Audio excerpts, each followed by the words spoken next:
വളരെ പ്രധാനപ്പെട്ട ഒരു വാർത്ത പ്രിയപ്പെട്ട പ്രേക്ഷകരുടെ ശ്രദ്ധയിലൊന്ന് പെടുത്തുകയാണ്. ആരെങ്കിലും ഈ വാർത്ത കണ്ടിട്ട് ഞാൻ പറയുന്ന ഇവർക്കൊക്കെ ഒന്ന് അയച്ചു കൊടുത്താൽ വളരെ ഉപകാരം കേട്ടോ.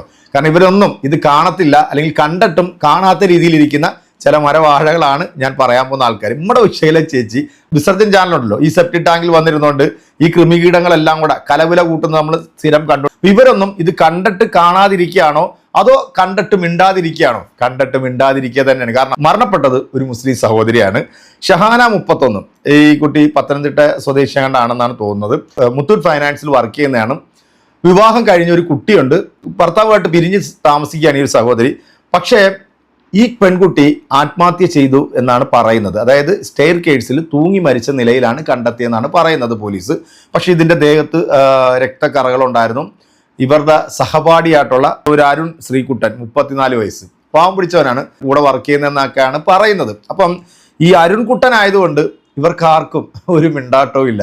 നേരെ മറിച്ച് ആനാന്നുള്ളത് ശ്രീകുട്ടിയും അരുണെന്നുള്ളത് പല അമീർ എന്നൊക്കെ ആയിരുന്നുണ്ടെങ്കിൽ വാർത്തകൾക്ക് കുറച്ചും കൂടെ ഒന്ന് കൊഴുപ്പ് കൂടിയന മറ്റേ വാർത്തയുടെ കൂടെ ഇതും കൂടെ വെച്ചിട്ട് അങ്ങ് തള്ളി മറിച്ചു തരാം. അപ്പം ചേച്ചിയെ വിഷയല്ലേ, ഇതേത് ജിഹാദിൽ പെടും? അല്ല, ഒന്ന് പറഞ്ഞു തന്നാൽ കൊള്ളായിരുന്നു. എന്തായാലും ലവ് ജിഹാദ് അല്ല എന്നുള്ളത് നമുക്കറിയാം. പിന്നെ അഥവാ ഉണ്ടെന്നുണ്ടെങ്കിൽ ലവ് കുരുക്ഷേത്ര എന്ന് പറയുന്നതായിരിക്കും നല്ലതല്ലേ? ചേച്ചി എന്തായാലും മിണ്ടിയിട്ടില്ല. നമ്മുടെ വിസർജനം ചാനലും ഇതിനെക്കുറിച്ചിട്ടൊന്നും മിണ്ടിയിട്ടില്ല. മറ്റൊരു രസകരമായിട്ടുള്ളൊരു വാർത്തയുണ്ട്. നമ്മുടെ രാജ്യത്തിൻ്റെ പ്രധാനമന്ത്രിയെ വെള്ളിയാഴ്ച ദിവസം കഴുത്തറുത്ത് കൊല്ലുമെന്ന് പറഞ്ഞ മിഥുനുണ്ടല്ലോ, അവനിപ്പം മെൻ്റൽ ഹോസ്പിറ്റലിൽ അഡ്മിറ്റ് ചെയ്തെന്നൊക്കെയാണ് നമ്മൾ കേൾക്കുന്നത്. കാരണം അവന് ഭ്രാന്തായി പോയി. അവൻ മിഥുനായതുകൊണ്ടാണ് അവന് ഭ്രാന്തായത്. നേരെ മറിച്ച് അമീർ എന്ന് വല്ലതും ആയിരുന്നുണ്ടെങ്കിൽ NIA നേരിട്ട് വന്ന് അവനെ തൂക്കിയെടുത്തുകൊണ്ട് പോയാലും. വളരെ രസകരമായിട്ട് തോന്നിയ മറ്റൊരു സംഭവം എന്ന് വെച്ചാൽ, നമ്മുടെ യോഗി ആദിത്യനാഥിൻ്റെ റോഡ് മൊത്തം കുഴിയായി കിടക്കുക. ഒരു പാവം പിടിച്ച ഒരു സഹോദരൻ, ജലീൽ എന്നാണ് പുള്ളിയുടെ പേര്. പുള്ളിയെ കണ്ടാൽ പോലീസുകാർ എങ്ങനെ അറസ്റ്റ് ചെയ്തുകൊണ്ട് പോകും? അത്തരം കോലമുള്ള ഒരു മനുഷ്യൻ നമ്മുടെ യോഗി ആദിത്യനാഥിൻ്റെ റോഡിൻ്റെ കുഴികളെ കുറിച്ചിട്ട് ഇയാൾ ഒരു വീഡിയോ ചെയ്തു. ആ വീഡിയോ ചെയ്തപ്പോഴത്തേക്ക് മറ്റേ മിഷൻ ഗണ്ണൊക്കെ ആയിട്ട് ഈ പാവത്തിനെ പിടിച്ചുകൊണ്ട് പോയിട്ട് മാപ്പ് പറയിച്ചിട്ടുള്ള ഒരു വീഡിയോ ഇപ്പം സമൂഹ മാധ്യമങ്ങളിൽ വലിയ രീതിയിൽ തന്നെ ചർച്ചയാകുന്നുണ്ട്. നമുക്ക് ആ വീഡിയോ കാണുന്നതോടൊപ്പം തന്നെ നമ്മുടെ വിസർജൻ ചാനലിൽ ഒരു കീടാണ് പറയുന്നതെന്ന് കേൾക്കണം. ഈ മതപരിവർത്തനം എന്ന് പറയുന്നത് ഒരു വിഭാഗത്തിന് മാത്രം, അല്ലെങ്കിൽ ഈ മതപരിവർത്തനം നടത്തുന്നത് മുസ്ലിമു ആണെന്നാണ് ഈ വെട്ടാവളിയൻ പറയുന്നത്. ലവൻ്റെ അണ്ണാക്കിലടിച്ചു കൊടുക്കുന്ന ഒരു കിടിലം മറുപടിയുണ്ട്. ആ മറുപടി കേൾക്കാതെ പോരുത്. കേട്ടിട്ട് നിങ്ങളുടെ കമൻറ്റുകൾ അറിയിക്കുക. ഉത്തർപ്രദേശ് മുഖ്യമന്ത്രി യോഗി ആദിത്യനാഥിനെതിരെ വ്ലോഗ് തയ്യാറാക്കിയ ആഗ്ര സ്വദേശി അറസ്റ്റിൽ. റോഡിലെ കുഴികളെപ്പറ്റിയുള്ള വീഡിയോയിലാണ് നടപടി. ആഗ്ര സ്വദേശി റഫീഖ് ഖാനാണ് പോലീസ് പിടിയിലായത്. അറസ്റ്റിന് പിന്നാലെ റഫീഖ് മാപ്പ് പറയുന്ന വീഡിയോയും പുറത്തു വന്നിട്ടുണ്ട്. നമുക്കൊന്ന് കാണാം. ആദ്യം കുഴികള്, ആ വ്ലോഗ്, പിന്നീട് അതിനുശേഷം നടപടി വന്നപ്പോൾ യോഗി ആദിത്യനാഥിനെതിരെയുള്ള വീഡിയോ തയ്യാറാക്കിയ ആൾ മാപ്പും പറയുന്നു. കൗതുകമുള്ള കാര്യമായി അവിടുത്തെ മുഖ്യമന്ത്രിയായ യോഗി ആദിത്യനാഥിനെ കുഴിയുടെ പേരിൽ വിമർശിച്ചുകൊണ്ട് ഒരു വ്ലോഗ് ചെയ്തു. അപ്പോൾ അതിനുശേഷമാണ് ഈ ആഗ്ര സ്വദേശിയായ റഫീഖ് ഖാനെ പോലീസ് പിടികൂടുന്നത്. പോലീസ് പിടികൂടാൻ വരുന്ന തോക്കൊക്കെ നോക്കി റഫീഖിനെ ഒന്ന് നോക്കി. പ്രിയപ്പെട്ട പ്രേക്ഷകരെ, നമുക്കിപ്പം ആദിൽ പാലോടുണ്ട്. ആദിൽ പാലോട്, അങ്ങനെ റഫീഖ് മാപ്പ് പറഞ്ഞു അല്ലേ? ആദിൽ പാലോട്, എന്തിനാണ് ഇയാൾ മാപ്പ് പറഞ്ഞത്? ഇയാൾ എന്ത് നിയമവിരുദ്ധമായ കാര്യമാണ് ചെയ്തത്? മാപ്പ് പറയേണ്ടി വന്നു എന്ന് പറയുന്നതാകും ഉചിതം എന്ന് തോന്നുന്നു. മാപ്പ് പറഞ്ഞില്ലെങ്കിൽ പിന്നെ രക്ഷയില്ല എന്ന് റഫീഖാനും തോന്നിയിട്ടുണ്ടാകും. അപ്പോഴത്തെ ധൈര്യത്തിന് താൻ പറഞ്ഞു പോയതാണ് എന്നാണ് റഫീഖാൻ പറയുന്നത്. വീഡിയോയിൽ താൻ ഒരു തെറ്റ് ചെയ്തു പോയി, ഇനി ആവർത്തിക്കില്ല എന്ന് ആവർത്തിച്ചു പറയുന്ന റഫീഖാനെ നമുക്ക് കാണാൻ കഴിയും. ആ സ്ഥിതിയിലേക്ക് അവിടുത്തെ സംവിധാനം അയാളെ എത്തിച്ചു എന്ന് പറയാം. ഏതായാലും കഴിഞ്ഞ ദിവസമാണ് ഈ വീഡിയോ വലിയ തോതിൽ വൈറലാകുന്നത്. റഫീഖാൻ മൊബൈൽ എടുത്ത് സാധാരണഗതിയിൽ നമ്മളൊക്കെ ചെയ്യുന്നത് പോലെ ഒരു വ്ലോഗ് ചെയ്തതാണ്.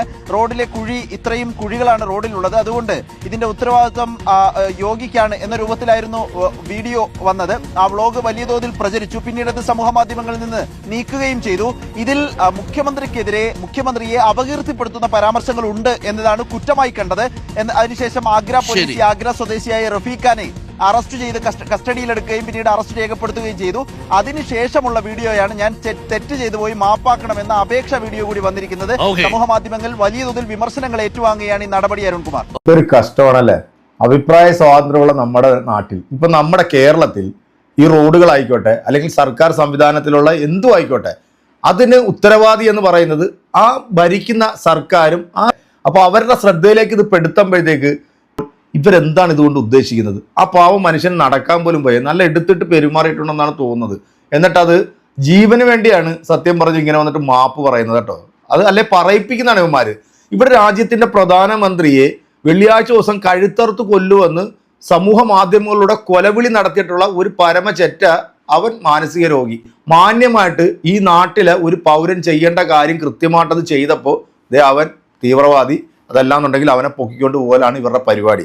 ഇനി നമ്മുടെ വിസർജനം ചാനലിലെ കീടാണുമില്ലേ, അവൻ പറയുന്ന കേട്ടിട്ട് ഈ പാസ്റ്റർമാർ കൊടുക്കുന്ന മറുപടി ഉണ്ടല്ലോ, ഓ പെറ്റ തള്ള സഹിക്കൂല, കേട്ടു വയ്ക്കും. മഞ്ഞ ഉപ്പുമാവിന് വേണ്ടി, മഞ്ഞ ഉപ്പുമാവ്, അതായത് അമേരിക്കയിൽ നിന്ന് വരുന്ന ചോളം ഉപ്പുമാവിന് വേണ്ടി മതപരിവർത്തനം ചെയ്ത ആളുകൾ, മതം മാറിയ ആളുകൾ കേരളത്തിലുണ്ട്, എന്റെയൊക്കെ നാട്ടിലുണ്ട്. എടാ, ഈ മഞ്ഞ ഉപ്പുമാവ് പോലും നിന്റെ പരിക്കകത്തില്ലാഞ്ഞിട്ടല്ലാടാ അവനത് തിന്നാൻ ഞങ്ങളുടെ വീട്ടിലോട്ട് വന്നു. ഈ മഞ്ഞ ഉപ്പുമാവ് നീ കൊടുക്കുവാണെങ്കിൽ ഞങ്ങൾക്ക് ആ മഞ്ഞ ഉപ്പുമാവ് കൊടുക്കേണ്ട ഗതികേടുണ്ടായിരുന്നു. അതുപോലും കൊടുക്കാൻ നിവൃത്തിയില്ലാതെ നിന്റെ പിള്ളേര് പട്ടിണി കിടന്നിട്ട് ഞങ്ങളുടെ വീട്ടിൽ ആ മഞ്ഞ ഉപ്പുമാവ് തേടി അവർ വന്നെങ്കിൽ, അതുകൊണ്ട് ദൈവത്തെ ഓർത്ത് ഇങ്ങനെയുള്ള അബദ്ധങ്ങളൊന്നും ഇനി എന്ത് ചെയ്യരുത്, നിങ്ങൾ ആരോടും പറയരുത്. ഞങ്ങൾ 500 രൂപയും കഞ്ഞിയും പയറും കൊടുത്ത് ആരെങ്കിലും മാറ്റുന്നു എന്ന് നിങ്ങൾക്ക് ആക്ഷേപം ഉണ്ടെങ്കിൽ നിങ്ങൾ 1000 രൂപയും ചിക്കൻ ഫ്രൈയും കൊടുത്ത് അവരെ തിരിച്ചു കൊണ്ടുപോയാൽ മതി. വളരെ സിമ്പിളാണ്. കഞ്ഞിക്കും പയറിനും ആരെങ്കിലും ഇങ്ങോട്ട് വന്നെങ്കിൽ കോഴിക്കാല് കാണിച്ച് അവർ തിരിച്ചു വന്നോളും. വേറെ അടിയും പഴക്കൊന്നും ഉണ്ടാക്കേണ്ട കാര്യമില്ല. ഇനി വേണമെങ്കിൽ ഞാനൊരു ഓഫർ തരാം. ഇവിടെ ഒരു പന്തലുണ്ട്, ഇവിടെ കുറെ പ്രാർത്ഥിക്കുന്ന ആളുകൾ ഇരിപ്പുണ്ട്. നിങ്ങളൊരു കോഴിക്കാലോ അല്ലെങ്കിൽ 1000 രൂപ 2000 രൂപ കാണിച്ച് ഈ പന്തലിന്റെ അകത്തുനിന്ന് ഒരു 50 എണ്ണത്തെ കൊണ്ടുപോകാൻ നിങ്ങൾക്ക് ഒക്കുമെങ്കിൽ നിങ്ങൾ കൊണ്ടുപോയിക്കോ. അതിന്റെ പേരിൽ നാളെ ഇവിടെ ഹർത്താലില്ല, നാളെ ഇവിടെ അടിയും പഴക്കും പ്രശ്നമൊന്നുമില്ല. എന്തൊരു കഷ്ടമാണല്ലേ, എന്തൊരു ഗതികെട്ടവന്മാരാണ് ഇവരല്ലേ. വാർത്തക്ക് ഇത്രയും പഞ്ഞമുള്ളവന്മാരാ ഈ ഭൂമിയിൽ വേറെ ഇല്ല കേട്ടോ. നേരെ വെളുക്കുമ്പം ഈ സെപ്റ്റി ടാങ്ക് തുറന്നു വെച്ച് നമ്പ്യാരുടെ കീടാണക്കളും ഈ 2 മതത്തെ ടാർഗറ്റ് ചെയ്തിട്ട് ഇത്തരം വാർത്തകളാണ് പ്രചരിപ്പിച്ചുകൊണ്ടിരിക്കുന്നത്. പത്തനംതിട്ടയിൽ ആത്മഹത്യ ചെയ്തിട്ടുള്ള ഷഹാന എന്ന് പറയുന്ന ഈ ഒരു പെൺകുട്ടിയുടെ വാർത്ത ഇവന്റെ ചാനലിനകത്ത് നിങ്ങൾക്കൊന്ന് കാണിച്ചു തരാൻ പറ്റുമോ? കാരണം എന്താണ്, അതൊരു മുസ്ലിം സ്ത്രീയാണ് കൊന്നത്. അരുൺ എന്ന് പറയുന്നത് അത് ഹിന്ദു മതത്തിൽപ്പെട്ടതാണ്. അതുകൊണ്ട് ഇവനെ മൊത്തത്തിൽ ഇവിടെ ആരെങ്കിലും ഹിന്ദു തീവ്രവാദി എന്ന് ആരെങ്കിലും പറയുമോ? ഒരിക്കലും പറയില്ല. വിവരമുള്ള ഒരുത്തനും അത് പറയില്ല. പക്ഷേ ഇവർ പറയുന്നത് എന്താണ്, മുസ്ലിം നാമധാരിയാണ് പ്രതിയെങ്കിൽ ആ സമുദായം മൊത്തം പഠിപ്പിക്കുന്നത് അതാണ്. ആ സമുദായത്തിൽ ഇതാണ് ചെയ്തുകൊണ്ടിരിക്കുന്നത്.